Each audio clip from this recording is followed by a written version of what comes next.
The forgotten king, Mahmud Shah Durrani, they called him Mahmud Shah Durrani, a prince born not into peace, but into a storm. The year was 1769, and the empire of his grandfather, Mahmud Shah Durrani, still echoed with power. But by the time Mahmud opened his eyes to the world, that empire, vast, golden, and glorious, was already beginning to crack. He was one of Timur Shah's many sons, more than 20 brothers, each with a dagger hidden behind his smile. In the palaces of Kabul, loyalty was as rare as mercy, and every brother dreamt of a crown that could only rest on one head. But Mahmud had patience. In 1801, his time came.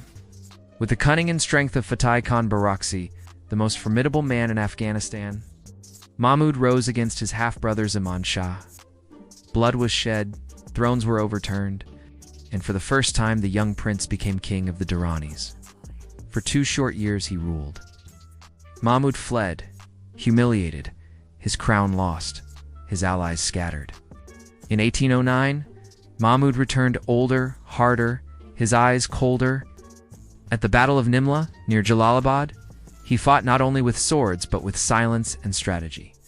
And when the dust cleared, the lion was back on the throne.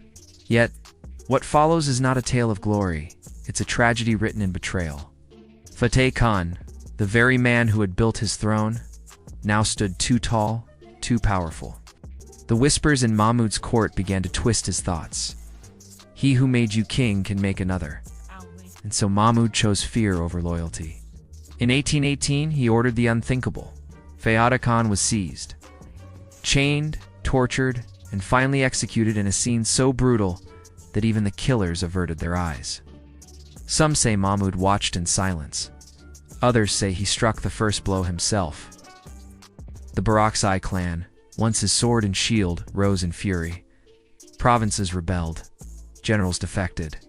The Durrani Empire, the empire of Ahmad Shah, fractured like glass under a hammer.